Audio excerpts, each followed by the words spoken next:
To discuss, let's bring in international security analyst Martin Himmel and Middle East analyst Micah Halpern. Welcome to you both. Great to have you once again here.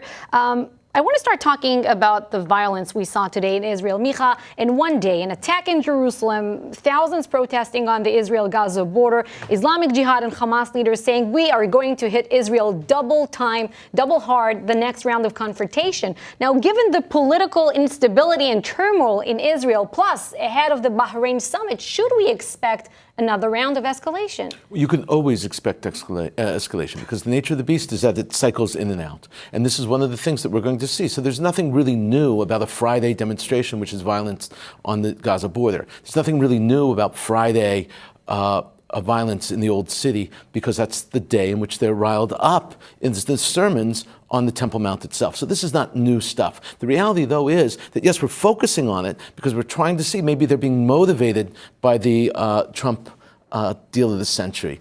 I'm not so certain they are. When people hate, they don't need any more motivation to hate. And that's an important element. But Martin, don't you think, though, that the uncertainty around the peace plan, the fact that it may or may not come out until after September when a new election is held, that that's creating sort of this uncertainty on the streets as well? I beg to differ with that because I don't think Hamas takes that peace plan seriously at all. Hamas doesn't take any peace plan seriously. Its goal is the destruction of the Jewish state of Israel. So their goal is to show that they have leverage, they can heat up the situation, they can create violence when they want to, and they lower it when they get some sort of tactical victory here and there. So we're hearing that the White House will postpone the release of the second phase of the deal of the century, the political one. Martin, do you think it will be the right decision? Would it change much? I think it's the right decision for now because there's no Israeli government that could take part in it at all. But in many respects, I humbly say I think the plan is a non-starter because from what we've heard leaked, it talks about the best autonomy for the Palestinians, giving up an idea of statehood. And with this summit in Mecca coming out and the Arab summit coming out saying, reaffirming the right of the Palestinians to a state with the 67 borders in East Jerusalem, it's a very tactful, elegant way for the Arab world to say, look, don't even go that route of not supporting a Palestinian state. It is a bottom line for us. Or it's a lip service by the Arab states because they are going, some of them at least, are going to attend, the Bahrain summit, United Arab Emirates, Kuwait, we don't know, Jordan, we don't know, but Qatar. Egypt for sure, Qatar is going to be there. And these countries are part of the Mecca summit. They did sign the statement that they put out, the one that you mentioned about the 67 border, East Jerusalem as the future capital of a Palestinian state. So what does it mean? Are they lying to the Trump administration or to the Palestinian president? Well, what the Arab leaders are very elegant with is to tactfully put their position with leaders that they really need. So they don't want to make Trump angry or feel that they're causing problems for Trump because they really need Trump for their biggest enemy, which is Iran. So they're going to go to the summit. They're going to attend because the issue is economic. They don't have to take a hard stand on statehood. But I've heard the statements coming out of Bahrain and other places in Saudi Arabia. And while they'll attend that summit, that meeting in Bahrain, they also say very clearly, we affirm Palestinian statehood. So it's an elegant way of playing cards with Trump, giving what he wants, and at the same time dealing with Iran. But when we talk about who will attend the summit, it's been pretty clear the Palestinians, at least the officials, won't be there, and they have real reasons wwhy they shouldn't be. Well, no, there are reasons why they should be, but I'll talk about this issue in the greater sense. The Palestinians are trying to make themselves relevant. They're misguided in how they can become relevant. Right. And so their attempt here, both in Mecca as well as lobbying the rest of the world, including the Arab world and the Islamic world, is to try to say we're relevant. We should be the centerpiece of what's going on. Right. But they say they don't want to attend the summit because of... by boycotting, they think they're going to take a stand of power. Sure. Instead, what they're doing is they're making themselves more powerless. And that's exactly the problem. But their point is that the Trump administration has made all these overtures to the Israeli government, and therefore they don't feel that they should be there. No, the reality is, and I've said this numerous times, I write about it all the time. Sure. You can be a biased intermediary. Right. You have to still create a fair deal. All right. Stay with us. We'll continue to discuss it after the break. Micah and Martin, you're sticking around with us. And we're back with our panel, international security analyst Martin Himmel and Middle East analyst Micah Halpern. Micah, sounds like the political jockeying is underway in Israel. New alliances trying to be formed, new voting blocs, all in hopes that when the election rolls around again in September, things will be more certain. But will they? No. Actually, this is just the beginning. Between now and September 17th is a very long time. And a lot of changes can happen with a lot of different ideas. And note, by the way, who's to say that these are the parties that are going to win or even gain seats? A lot of people are going to try to get back into the race here. And so taking a poll today is interesting, but worthless.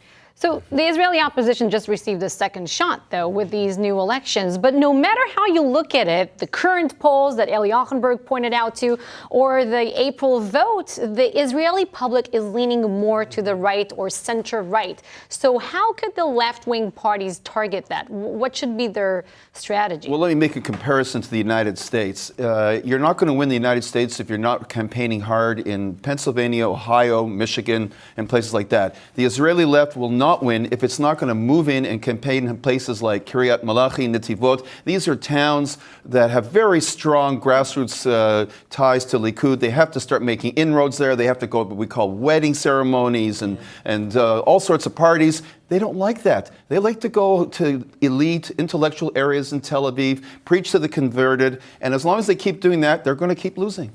But Micah, I mean, the sticking point, at least in the failure of Netanyahu to get his coalition government off the ground, has been this draft bill controversy and the ultra-Orthodox being exempt from serving in the military. Is that issue going away? I mean, it's not solved. The issue is not going to go away, but that was not the reason why they did not get a coalition. Sure. The reason is, and this is really important, the reason was that indeed there's a massive problem between Netanyahu and Lieberman. Sure. They worked very close together for a long time, and now, and actually so much that it was leaked yesterday, that a leader of one of the people who was joining the coalition, was signing, said to Lieberman, said, hey, why don't you sign? And the answer he gave was, because if I sign, we have Netanyahu for another 10 years. Right. This was a direct strike against Netanyahu. And the reality is, whatever you think about Netanyahu, Lieberman wants him out. But the reality is he's in. But he was, but Lieberman was able to use that draft law bill in order to at least stall the process, right? That's because That's Netanyahu is more bound to pressure than ever, given his legal status, and that issue is not going away. On the contrary, his pre-indictment hearing is scheduled for October. So even if he's reelected, it's going to be much more difficult for him to form a coalition. Yeah, there's no question that it's going to be difficult. That's not the issue. The issue is that is there anyone on the horizon, not just in the Likud, but on the entire national map of politics in Israel that can challenge him. Because even if the left won, and you are absolutely correct, even if the bloc of the left wins, they cannot anywhere get close to a majority. And that's even if they counted the Arab votes as a part of it. And that's just not going to happen. Well, Martin, why don't you weigh in on at least what you think will happen in September? I mean, when we're going to obviously have the new round of elections, it seems like it's going to still be more uncertainty. Well, I'll take a dangerous move and go out on a limb. I think that actually Lieberman's plan is far more sophisticated than that, and I don't know if it'll work. And what I think he realizes is after go through this whole process, $500 million shekels, a new election will be plus or minus right where we are today. And the same problem will exist. And I think that where Lieberman seems to be engineering is that the real wish of the people, and people will start talking that, is a centrist government made out of the major blue and white bloc. With him as prime minister? No. Yeah. All right, But, I'm just but asking. somebody, prime minister, either a Likud person without Netanyahu, because he'll say Netanyahu can't do it, or maybe some sort of rotation. But he won't with the blue and recommend white. Benny Gantz. No, he won't. He'll saying go, he yes, won't. but it'll be painfully clear if they don't get past that point that he says something has to give, and maybe what has to give is Netanyahu. That's where I think he'll be pushing, whether he sees it or not. But a centrist government is what In I the think. 20 seconds we have left. I agree the concept. The problem is that blue and white was successful because they leached a little from the center right to the center and to the center left. I think that they will be extremely discouraged by their ineptitude in doing anything post-election. That is that people who voted for them are going to say, we wasted our vote voting blue and white. And they're going to either come home or they're going to find another place. And they were hurt. They will not see the same success if they come as a unit of three. We'll see. Micah Halpern, Martin Himmel, thanks for joining us here. 106 more days to discuss this. September will be here before you know it.